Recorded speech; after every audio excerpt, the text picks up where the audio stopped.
The hardest goodbye isn't the one where they leave, it's the one you caused, because you couldn't believe someone could stay. It started on a rainy afternoon, the kind where time slows and conversations feel heavier. A friend had dragged me to lunch at a noisy little diner. People laughed, plates clinked, and in the corner booth he sat, unassuming, barely speaking, until he laughed. Not a polished, curated laugh, a real one, unexpected. And somehow it made everything else blur out. His name was Noah. He didn't try to charm me, he just listened, not to reply, but to understand. A few days later, he sent a photo, a silly beagle keychain with a short message, "Made me think of you." I smiled, then brushed it off. Not because I didn't care, I did, but because something in me didn't feel ready to receive something so gentle. I had just clawed my way out of a relationship that looked perfect from the outside, but left me quietly unraveling inside. It wasn't a dramatic breakup, no betrayal, just a slow erosion of self.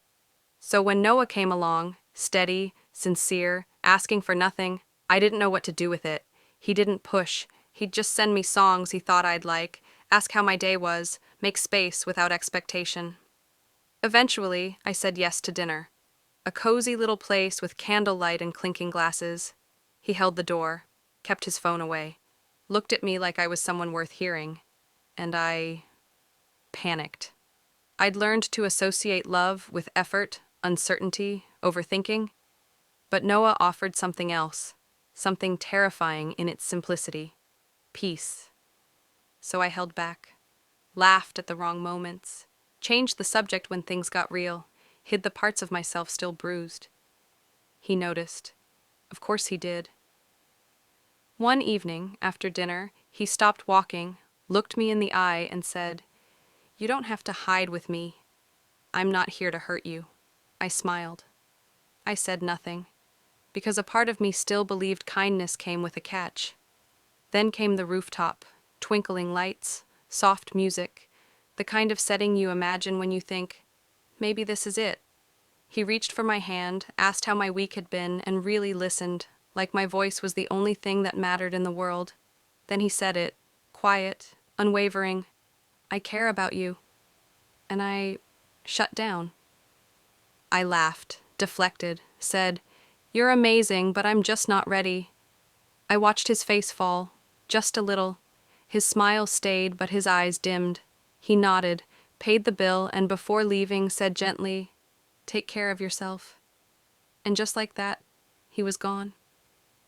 I sat there telling myself I'd done the right thing, that he deserved someone whole. But deep down, I knew I wasn't protecting him. I was protecting myself. From being seen, from being known, from being loved without having to earn it. That night, I checked my phone.